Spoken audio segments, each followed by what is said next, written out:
전남 최초의 여성 용접 기능장에 이름을 올린 목포중앙고등학교 임현지 선생님을 만나봅니다. 전남교육청이 2024학년도 대입정보 박람회를 열었습니다. 안녕하세요. 모두가 소중한 혁신 전남교육 뉴스입니다. 매일 아침 학교와 회사를 가면서 가족들 사이에 을에 다시 만난다는 당연함으로 인사를 걸을 때가 있는데요. 당연한 일들이 당연하지 않은 순간이 될 때 우리는 깊은 후회를 느끼기도 하고 일상의 소중함을 깨닫기도 하죠. 이번 한 주 동안은 세상에 당연한 일은 없다라는 생각으로 보내보는 건 어떨까요? 오늘도 혁신 전남교육 뉴스 함께 출발해 볼까요?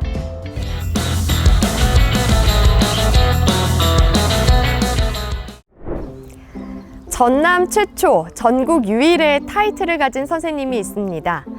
용접기능장 제19호 임현지 선생님의 이야기인데요.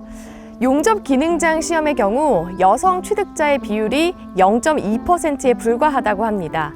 일선 교사에서 용접기능장이 되기까지 어떤 이야기를 가진 분인지 만나보도록 하겠습니다. 안녕하세요, 선생님. 안녕하세요. 네, 먼저 자기소개 부탁드립니다. 안녕하십니까. 저는 목포중앙고등학교 조선산업과 교사 임연지라고 합니다. 반갑습니다.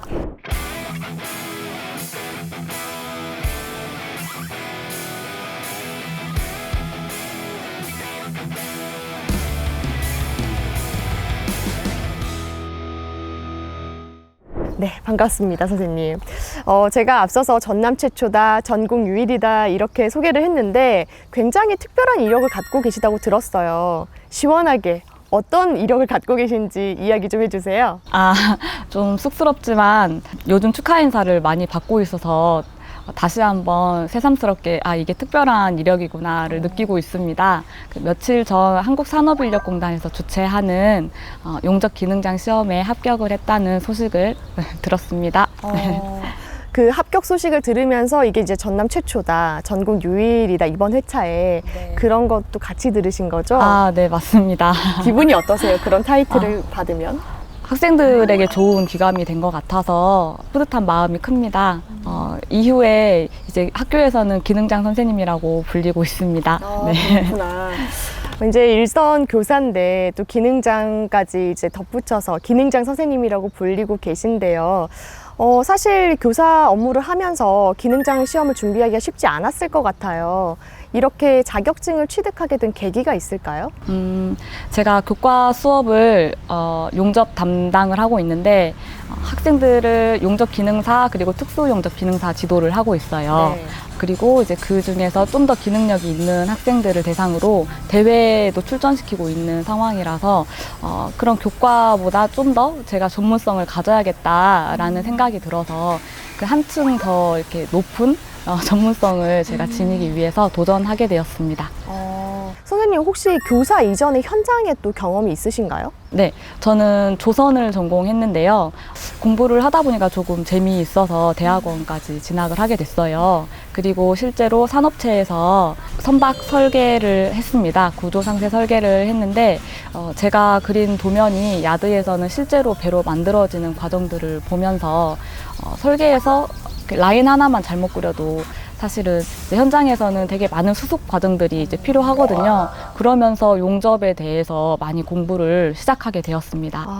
그렇구나. 이제 사실 대학원까지 간다는 거는 진짜 그게 재밌어서 이렇게 가게 되는 거잖아요. 근데 이제 그렇게 현장에 계속 안 계시고 교사라는 직업을 선택하신 이유가 있을까요? 제 본래의 꿈은 산업체 현장 그 경력을 가진 특성화고 교사였습니다. 얼마 전에 고등학교 생활기록부를 한번 발급받아 봤는데 거기에 장래희망란에도 교사라고 이렇게 채워져 있더라고요. 기억이 잘 나지는 않은데. 꿈을 이루셨군요. 네. 이렇게 이제 기능장 선생님으로 불리면서 학생들에게 조금 더 질 높은 수업을 제공할 수 있을 것 같다는 생각이라고 하셨는데 그래서 그런지 학생들이 용접 여신이라고 부른다고 굉장히 제가 부러운 타이틀을 갖고 계시더라고요. 너무 부끄러운 너무 과한 별명이라고 생각합니다. 그래서 이런 타이틀을 갖고 계시니까 학생들로부터도 인기가 많은 선생님이구나 이런 생각을 하게 됐는데 학생들과 어떤 수업을 하고 계세요? 학생들과는 교과 수업 시간에는 티그 용접, CO2 용접, 피보가크 용접을 지도하고 있어요. 그래서 팀을 짜가지고 이 팀원들끼리 작은 모형선을 만들어 본다든지 또는 학교에서 실제로 사용할 수 있을 법한 그런 청소도구 거리대 이런 거 실제적으로 제작을 해보고 있습니다. 선생님의 중요한 역할 중에 하나가 또 이렇게 용접을 재능을 보이는 학생들을 좀 끌어내주는 것도 중요하잖아요. 좀 기능력이 높은 학생들이 많이 있나요? 학생들을 지도하다 보면 학년에 한 30명에서 40명 정도의 학생들이 있는데 그 중에서도 한 두세 명 정도의 학생들은 좀 더 뛰어난 그런 그 용접 센스를 가지고 있는 아이들이 있어요. 네. 그래서 이 친구들은 저희가 기능반으로 그 발탁을 해가지고 학생들을 지도하고 있습니다. 네, 선생님께서 생각하시기에 용접에 있어서 가장 중요한 재능은 뭐라고 생각하세요? 용접을 잘 하려면 연습량이 이렇게 충분해야 하는데 제가 요구하는 연습량이 조금 많아가지고 네. 그걸 버틸 수 있는 또 강인한 그런 체력이 있어야 한다고 생각을 합니다. 연습량을 버틸 수 있는 체력. 네. 사실 제가 생각했을 때는 용접하고 체력이랑 잘 연관이 안 되거든요. 그 중요한 이유가 있을까요? 학생들이 용접 연습을 할 때 작업복 그 위에 많은 보호 장구들을 착용하게 돼요. 네. 그 중에 이제 가죽 앞치마라든지 막 팔토시 되게 많은 그 장비들을 착용하는데 한여름에도 그것들을 다 착용하고 있어야 되기 때문에 애들이 땀을 많이 흘리게 됩니다. 그래서 30도가 넘는 그 온도에서도 학생들이 안전장비를 하나도 빠짐없이 다 착용하고 있어야 또 안전하게 연습을 할 수 있기 때문에 그런 부분에서 좀 체력적으로 좀 이렇게 단련이 되어 있는 학생들이어야 버틸 수 있다고 생각합니다. 그렇군요. 우리 그런 학생들에게 마지막으로 한마디 부탁드립니다. 네. 우리 사랑하는 학생들, 여러분들이 용접 연습을 할 때 그 열중하고 있는 그 진지한 모습이 얼마나 멋있는지 몰라요. 지금 여러분들이 연습하면서 흘리게 되는 땀방울들은 나중에 언제 어디서든 분명히 빛을 발하는 날이 반드시 옵니다. 그때까지 저와 함께 열심히 끝까지 해봅시다. 네, 늘 응원합니다. 네, 그 마음 잘 전달됐을 거라고 생각이 들고요. 저는 선생님과 오늘 이야기를 나누면서 교사를 하면서 학생들에게 조금 더 질 높은 수업을 제공하기 위해서 물론 자기 개발을 하는 면도 있지만 용접 기능장까지 딴 선생님의 모습에 참 감동을 받았고 학생들 입장에서는 그런 선생님을 보는 게 본보기가 되지 않을까라는 생각을 해봅니다. 오늘 말씀 잘 들었습니다. 감사합니다. 감사합니다. 전남 학생들의 과학적 사고력 집합체인 발명품 경진대회 수상자가 발표됐습니다. 자세한 내용 화면으로 보시죠. 일단 그립감도 좋고 그래서 손쉽게 작업을 할 수 있고 자신감에 찬 목소리로 자신의 발명품을 소개하는 학생들. 전라남도 창의융합교육원이 제43회 전라남도 학생창의융합 발명품 경진대회 수상자를 발표했습니다. 이번 대회에서는 특상 18명, 우수상 11명, 장려상 14명, 발명인재상 15명 등 총 58명이 수상의 영예를 안았는데요.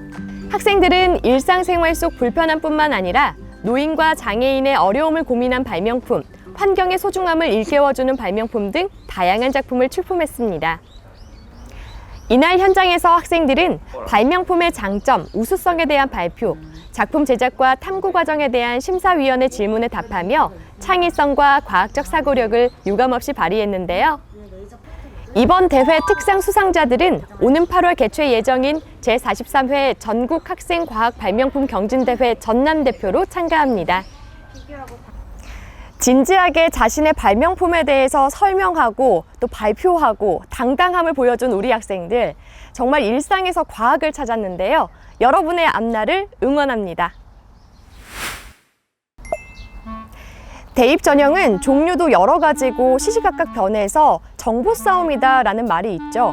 우리 지역 학생들의 대입을 돕기 위한 박람회가 열렸습니다. 바로 보시죠. 열심히 필기하며 대입 정보를 수집하는 학생들, 열정이 느껴지는데요. 전남교육청이 목포와 순천에서 2023학년도 대입 정보 박람회를 개최했습니다. 이번 박람회는 정부의 정시 확대 위주 대입 정책 발표로 인한 학생과 학부모의 불안감이 커서 정확한 대입 정보와 효과적인 지원 전략을 제공하기 위해 마련됐습니다. 현장의 요구를 반영해 수도권을 비롯한 전국 67개 대학이 참여한 이번 박람회에서는 주요 대학 입학 전형 설명회, 대학별 맞춤형 상담 부스 운영, EBS 대표 강사 진로 진학 특강, 진로 진학 전문가 1:1 맞춤형 상담 등이 이뤄졌는데요. 제가 지금까지는 진로가 되게 막연한 편이었거든요. 그런데 여기 와가지고 이제 여러 대학교에서 상담도 받고 이번에 1:1 상담도 받고 나니까 되게 확실하게 어떻게 해야 될지 조금은 길이 잡힌 느낌이었어요. 그래서 너무 좋았습니다. 한편 전남교육청은 목포와 여수, 순천, 나주교육지원청에 구축된 권역별 진학지원센터를 통해 대입 상담을 지원하고 있으며 1644-8113 진학지원 콜센터를 통해서도 누구나 쉽게 진로 진학 상담을 받을 수 있도록 돕고 있습니다.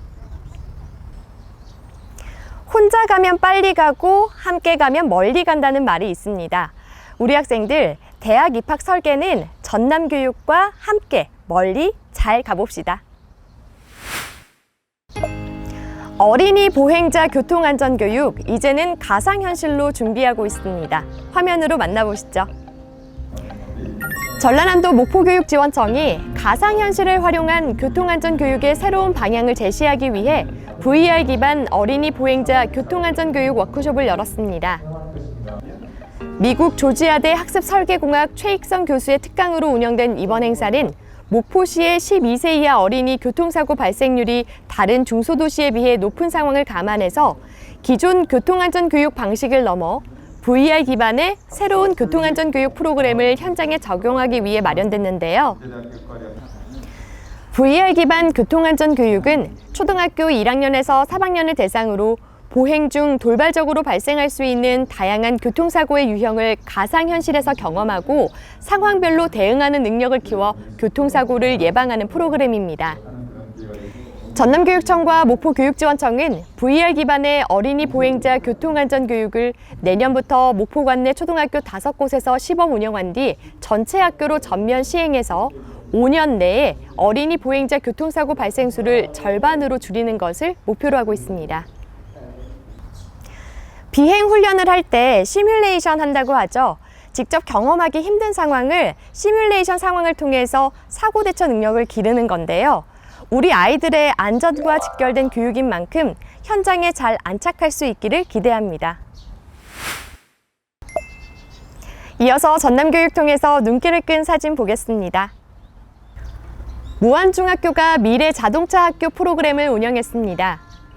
교육부와 현대자동차가 전국 초중등학교를 대상으로 하는 프로그램으로 학생들이 모빌리티, 친환경, 수소사회 등 미래 기술을 익히고 다양한 직업을 탐색할 수 있도록 구성돼 현장에 높은 호응을 얻고 있습니다. 낙성초등학교가 교내 체육관에서 찾아오는 미술관, 마음 톡톡 움직이는 갤러리를 열었습니다. 이 전시회는 약 23명의 전라남도 미술협회 전남지역 작가들이 참여해 한국화, 서양화, 민화, 캘리그라피 등 작품 50여 점을 전시해서 코로나로 인해 답답했던 학생과 지역민의 마음에 힐링을 선물했습니다. 영암 3호 서초등학교가 하루 종일 책에 빠지다라는 주제로 전교생이 참여하는 독서 행사를 진행했습니다. 이번 독서 행사는 8명의 학부모 도서 도우미와 사서, 외부 강사와 학생들이 함께해서 독서 퀴즈 골든벨, 재미있게 읽은 책 소개하기, 일일 서점 운영 등 책에 빠져드는 의미 있는 시간으로 꾸며졌습니다. 지역 곳곳에서 2022 유치원 마을교육 공동체 사업이 진행되고 있습니다. 온 마을이 놀이터가 된 재미와 모험이 가득한 현장 영상 보시면서 오늘 교육 뉴스를 마칩니다. 영상 큐!